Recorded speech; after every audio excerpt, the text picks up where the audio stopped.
नमस्कार फ्रेंड्स, जय हिंद, जय भारत। मैं आज अपने इस चैनल के माध्यम से आप लोगों को चेक बाउंस या फिर डिसऑनर ऑफ चेक के बारे में जानकारी देने की कोशिश करूंगा। आप सभी को पता है कि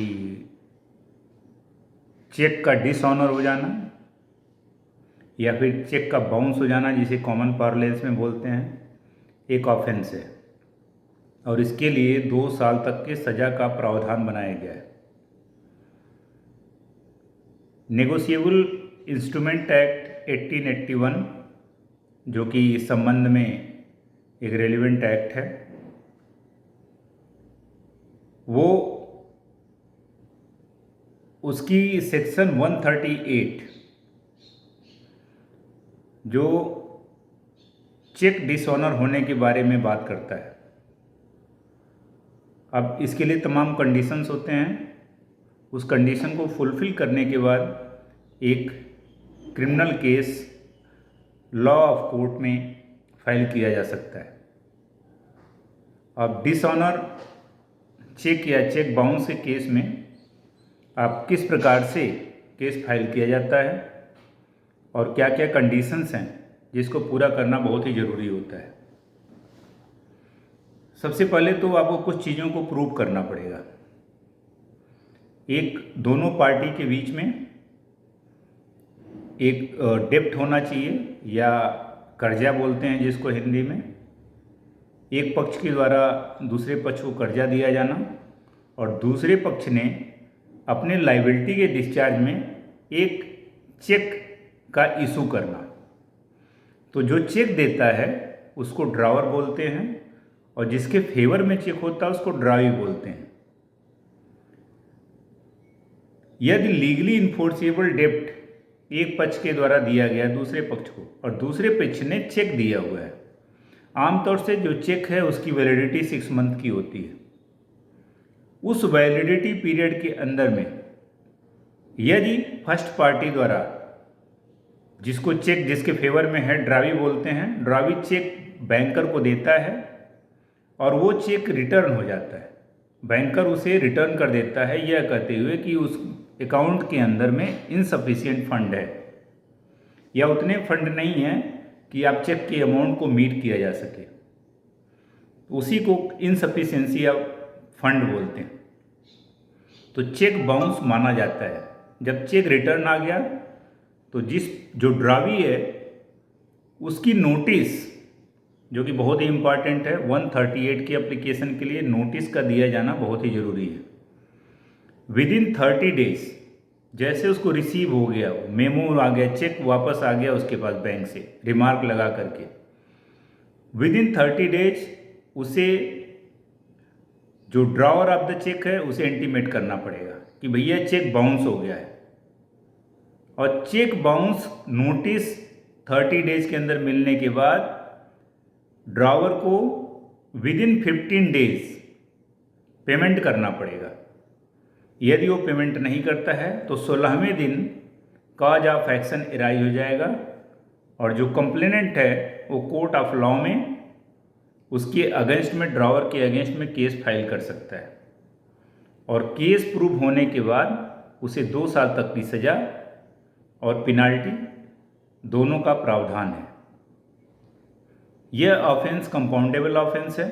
केस के दौरान दोनों पक्ष आपस में कंप्रोमाइज़ कर सकते हैं, दोनों पक्ष आपस केस के होने के बाद भी कंप्रोमाइज़ कर सकते हैं, क्योंकि ये कंपाउंडेबल ऑफेंस है, नॉन कॉग्निजेबल ऑफेंस है। और अब इंग्रेडिएंट देखिए, सबसे पहले क्या होना चाहिए कि एक चेक का प्रेजेंटेशन होना चाहिए बैंक को। जैसे प्रेजेंटेशन गया तो चेक रिटर्न होना चाहिए, उस तरफ से बैंक ने चेक को रिटर्न कर दिया without being paid due to insufficiency of fund. फिर लीगल नोटिस का जाना, दूसरे पक्ष के लिए लीगल नोटिस को देना जरूरी है। लीगल नोटिस बहुत ही इम्पॉर्टेंट पार्ट होता है। कोर्ट ऑफ लॉ में केस फाइल करने के लिए लीगल नोटिस का देना बहुत ही ज़रूरी है। एक केस है, देखिए, शक्ति travel and tours versus state of Bihar, जो 2002 में सुप्रीम कोर्ट द्वारा डिसाइड हुआ था। उसमें सुप्रीम कोर्ट ने बोला था कि ये properly served legal notice is a must for maintainability of A case of cheque bounce, और यदि उसको लीगल नोटिस सर्व नहीं किया गया तो कॉज ऑफ एक्शन एराइज नहीं होगा और उसके अगेंस्ट में सू नहीं किया जा सकता है, क्रिमिनल केस फाइल नहीं किया जा सकता है। अब जो नोटिस की बात करते हैं, section 138B negotiable instrument act का, जिसमें साफ लिखा है कि the payee or the holder in due course, जिसके पक्ष में चेक को ड्रावर ने साइन करके दिया हुआ है, उसको जैसे ही चेक रिटर्न होके आता है विदिन 30 डेज लीगल नोटिस को देना पड़ेगा। 138C सब क्लास C ये बोलता है कि जैसे नोटिस मिल गया, नोटिस मिलने के 15 दिन के अंदर उसे रीपे करना पड़ेगा, जो डेप्ट अमाउंट है उसे रीपे करना पड़ेगा। Otherwise the payee gets the right to proceed through the court of law. Otherwise जो पेई होगा वो कोर्ट ऑफ लॉ में केस फाइल कर सकता है। अभी केस है Dashrath Roop Singh Rathore versus state of Maharashtra. इस केस में सुप्रीम कोर्ट ने कैटेगोरिकली हेल्ड किया कि जैसे 16वां दिन होगा, 16 डेज जो कंप्लेनेंट है उसको राइट हो जाएगा। यदि ड्रावर ने पेमेंट नहीं किया, डिफॉल्टेड हो गया पेमेंट, तो केस फाइल कर सकता है।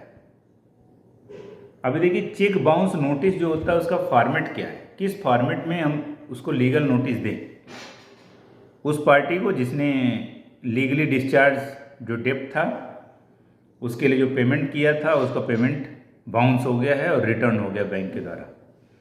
तो उसमें for the sake of guidelines only, सबसे पहले उसका नेम एड्रेस होना चाहिए, जो ड्रावर है जिसने चेक दिया था, जिसने चेक इशू किया है, ड्रावर का नेम एंड एड्रेस होना चाहिए। ड्रॉवी जिसके फेवर में चेक इशू हुआ है उसका नाम और एड्रेस होना चाहिए। चेक से रिलेटेड सारे इन्फॉर्मेशन होना चाहिए, क्या चेक नंबर है, किस डेट में उसको इशू किया गया था, कितना अमाउंट था। फिर उसके बाद से किस डेट को चेक रिटर्न हुआ, बैंक से किस तारीख को वापस आया। फिर रीजन क्या लिखा हुआ है, जो रिटर्न मेमो मिला है बैंक के द्वारा उस पर क्या लिखा हुआ है, इनसफिशिएंसी ऑफ फंड लिखा है या ओवर राइटिंग लिखा है या फिर सिग्नेचर नॉट मिसमैच। तो आपको पता होना चाहिए कि इन दोनों ग्राउंड पे लास्ट में ओवर राइटिंग होना या फिर सिग्नेचर का मैच न होना, ये किसी भी केस को राइज नहीं करने देगा। राइज तभी होगा जब इनसफिशिएंसी ऑफ फंड हो, इसके ग्राउंड पे रिटर्न किया गया हो चेक, या सिग्नेचर किसी का नाम है तो दोबारा आप उसको रीसबमिट कर सकते हैं। फिर उसके बाद अगला स्टेप आना चाहिए आपका क्लियरिटी एंड डेप्ट। जो आपने डेप्ट लिया था, कर्जा दिया था उस दूसरे पक्ष को, उस कर्जे के बारे में होना चाहिए, कितना अमाउंट दिया था, कितने दिन के लिए दिया था। फिर जब लीगल नोटिस में आपका क्लियर एक मोटिव होना चाहिए कि मुझे अब पैसा आप रिटर्न करो। Clear request for immediate arrangement to be made for the payment of the amount. Reference of section 138 of the negotiable instrument act, उसका रेफरेंस भी देना है। अब चेक बाउंस का जो नोटिस दोगे आप भेजोगे कैसे, भेजने का तरीका है, आप जब भी चेक नोटिस आप भेजोगे तो ओरिजिनल जो चेक मेमो है, वो चेक वापस आया है उसको अपने पास रखिए, और हमेशा रजिस्टर्ड पोस्ट के द्वारा, रजिस्टर्ड पोस्ट जो कि एक्नॉलेजमेंट ड्यू होता है उससे भेजिए, या फिर आप मेल के थ्रू भेजिए ईमेल से, या फिर व्हाट्सएप पे भी आप सर्व कर सकते हैं लीगल नोटिस को। लिमिटेशन पीरियड आप सभी को अब तक मालूम हो चुका है कि विदिन 30 डेज, जैसे चेक वापस आया है 30 दिन के अंदर आपको नोटिस देना पड़ेगा। Well drafted cheque bounce legal notice must save a lot of time and trouble of the person who is already suffering from a financial interest which is yet to be satisfied. अब कई लोग इसमें question पूछते हैं कि can notice under section 138 be sent after 30 days, क्या 30 दिन के बाद भी नोटिस दिया जा सकता है? यस, उसके लिए आपको क्या करना पड़ेगा, जैसे 30 दिन एक्सपायर होने वाला है उससे कुछ दिन पहले आप दोबारा चेक को बैंक के पास रीसबमिट कर दो। जैसे बैंक वापस करेगा दोबारा कॉज ऑफ एक्शन एराइज हो जाएगा, या फिर 30 डेज के बाद आपके पास जस्टिफाइड रीजन है तो condonation of the delay court को बताया जा सकता है और कोर्ट कुछ केस में उसको कंडोन भी कर सकता है। अगला क्वेश्चन जैसे पूछते हैं what is the notice period of cheque bounce. Yes, 30 दिन का टाइम होता है, 30 दिन के अंदर नोटिस आपको देना है और जो ड्रॉवर है ड्रॉवर को विदिन 15 डेज रीपे करना पड़ेगा डेब्ट को।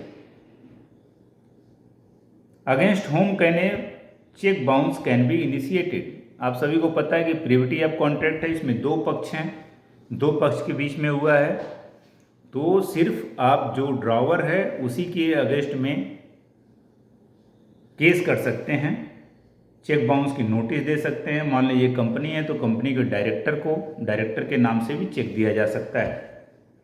Presumption under section 139 act, court presume करेगा कि जो चेक बाउंस हुआ है ये ड्रॉवर की गलती के नाते और ड्रॉवर ने पैसे निकाल लिए जब मैच्योरिटी डेट से पहले, उसके ड्यू डेट से पहले उसके अकाउंट में पैसा नहीं था फिर भी उसने चेक को इशू किया है, ऐसा प्रिज्यूम किया जाएगा कोर्ट के द्वारा।